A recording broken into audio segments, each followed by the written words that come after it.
आज बात करेंगे सेमेस्टर 2 इंग्लिश ऑनर्स के पेपर 3 के बारे में। Today I would like to discuss about English honours paper 3। So what is in paper 3? In paper 3 we have to study Indian writing in English. Indian writing in English के बारे में पढ़ना है। In Indian writing in English, we have to study 4 different units. In Unit 1, we have to study about the social, political and religious condition of Indian writing, about the drama, about the poetry. The question is, the first question that I am going to deliver in my lecture 1, write a note on Indian English poetry in the pre-independence era। एक जो है so notes ये लिखने का है, जिसमें है प्रश्न ये है हमारा कि right note on Indian English, Bharat में अंग्रेजी की कविताओं के ऊपर एक हमें प्रश्न का उत्तर लिखना है कि आजादी के पहले भारत में कविता लिखने की या उसकी क्या स्थिति थी, या और examine the trends in Indian English poetry up to 1947, कि भारत के आजादी के पहले 1947 तक क्या परंपरा था, क्या चलन था भारतीय इंग्लिश पोएट्री के, इसके बारे में चर्चा करेंगे। Now come to the point. In next I am going to give the answer of this question. As we know that the British rule was a curse on Indian social, economic and political life। जैसा कि मालूम है, जो British शासन था वो हमारे भारतीय समाज के लिए एक अभिशाप की तरह था। इसने हमारे देश के सामाजिक, राजनीतिक और आर्थिक परिस्थितियों को बहुत प्रभावित किया, लेकिन but it was a blessing in the field of education and literature। जहां एक तरफ ब्रिटिश शासन हमारे देश के लिए एक अभिशाप था, वहीं एक तरह से हम कह सकते हैं कि कहीं न कहीं हमारे देश के लिए एक वरदान भी था, एक आशीर्वाद भी था, क्योंकि ब्रिटिशर्स के आने से हमारे देश को यह फायदा हुआ कि हमारे देश में लिटरेचर का बड़ा ही उत्थान हुआ, शिक्षा के क्षेत्र में बहुत जागरूकता आई। The impact of English language was immense, और अंग्रेजी के भाषा का बहुत ही बड़ा प्रभाव बढ़ा। और as it gave some new technique, क्योंकि अंग्रेजी भाषा के विकास के कारण कुछ नए टेक्निक विकसित हुए, नए तरीके विकसित हुए लिटरेचर में। और क्या हुआ कि अंग्रेजी भाषा ने बहुत सारे लोगों को प्रभावित किया, बहुत सारे भारतीयों को प्रभावित किया कि वो इस भाषा में कविताएं लिखें, ड्रामा लिखें और नॉवेल लिखें। राजा राम मोहन रॉय, राजा Ram Mohan Roy, as you know that he was a prominent person of our country। राजा राम मोहन रॉय एक बहुत ही ख्याति प्राप्त व्यक्ति हैं, शायद ही कोई ऐसा है जो इनके बारे में ना जानते हो। Raja Ram Mohan Roy became a champion of English education in India.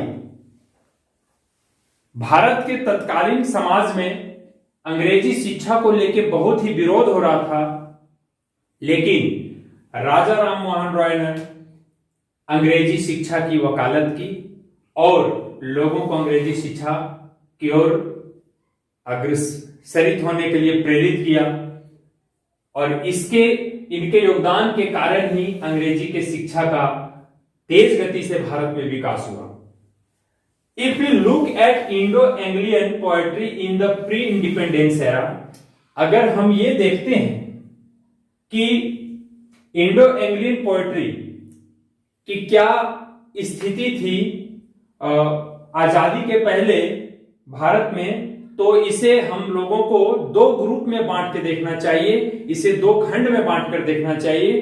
क्योंकि अगर हम अंग्रेजी के इतिहास की बात करें भारतीय समाज के परिदृश्य में, तो ये देखने को मिलता है कि उस समय बहुत सारे ऐसे लेखक हुए जैसे रविंद्रनाथ टैगोर, उसके बाद अरविंदो घोष, तोरू दत्त, कमला दास, एचएलवी डेरोजियो, निसी मैजिकल, इन सभी लोगों ने भारतीय लिटरेचर के, इंडियन इंग्लिश लिटरेचर में बहुत बड़ा योगदान दिया है. They have contributed a lot and their contribution cannot be explained in few words. That's why regarding this question we have to divide these things in two groups, that the poet before independence and after independence, what their contribution regarding the poetry of Indian English literature. As I have discussed, the Indo-Anglian poets can be divided into two groups.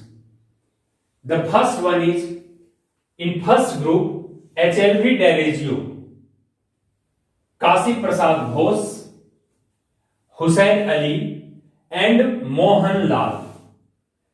They all belong to pre-Macaulay period. Here I would like to discuss about Macaulay. Macaulay was one of the famous English Britisher who introduced theory of education in 1835. So when he introduced the new education policy, the period before him was known as pre-Macaulay period, and the period after introducing new education policy is known as post-Macaulay period.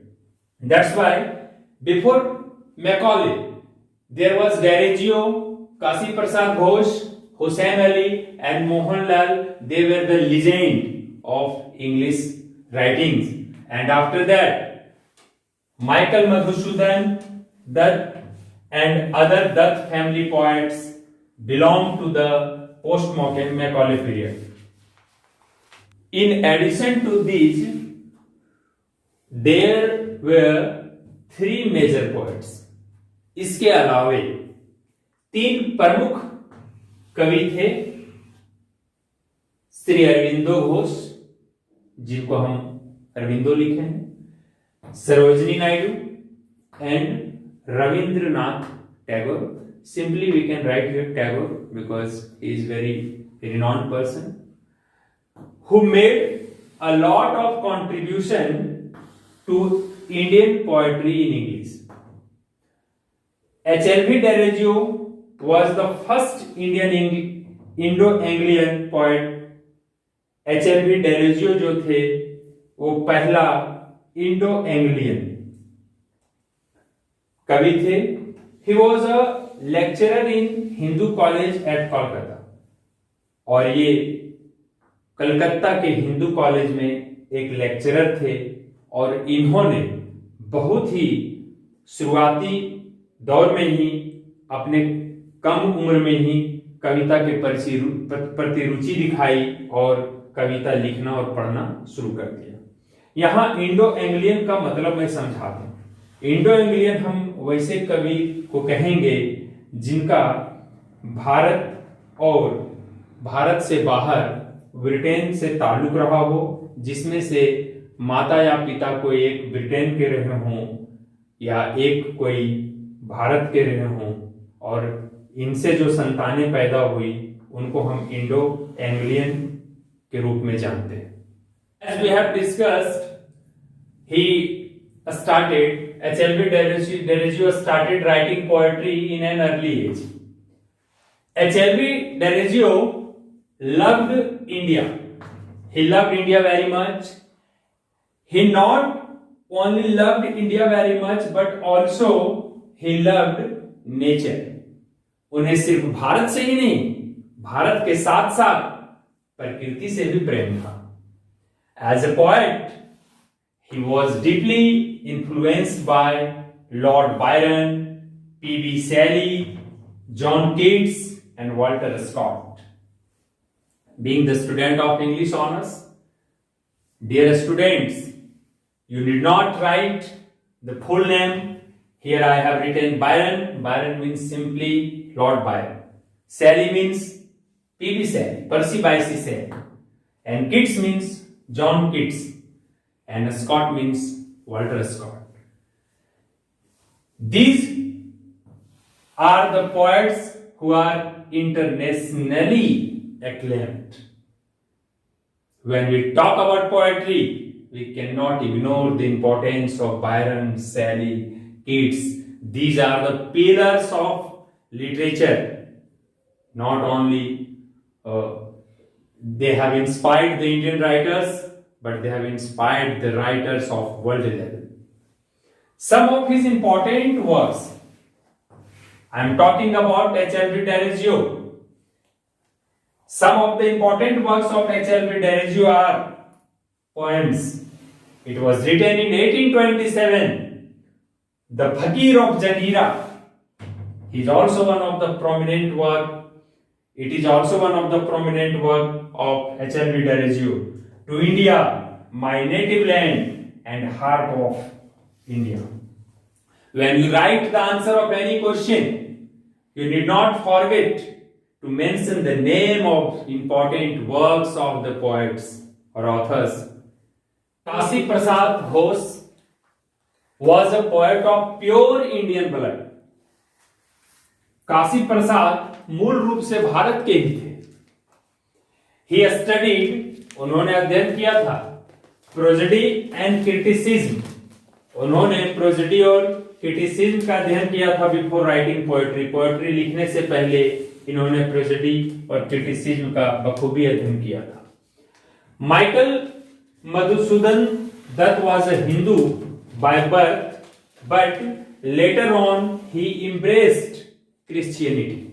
Michael Madhusudan Dutt जन्म से हिंदू थे, लेकिन बाद में उन्होंने Christianity को स्वीकृत कर लिया था, मतलब क्रिश्चियन बन गए थे. Michael Madhusudan Dutt important works are the captive lady, which was written in 1849, and another important work is Vision of the Past. It was also written in 1849.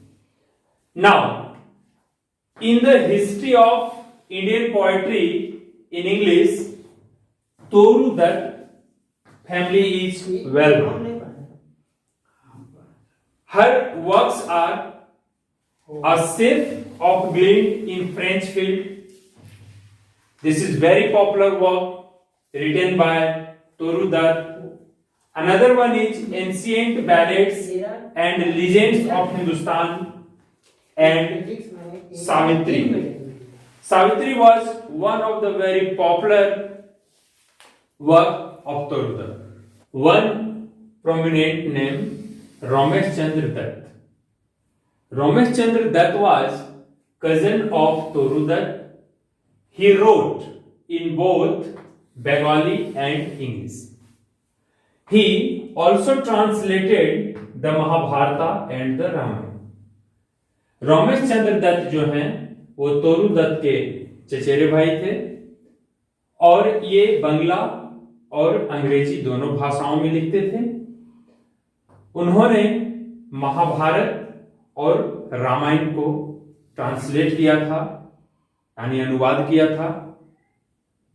अब इसी प्रकार आगे की कड़ी में हम अगर थोड़ा और पढ़ेंगे, if we would like to write more, then we will have to focus about Aurobindo Ghosh, Sarojini Naidu, etc. Thank you.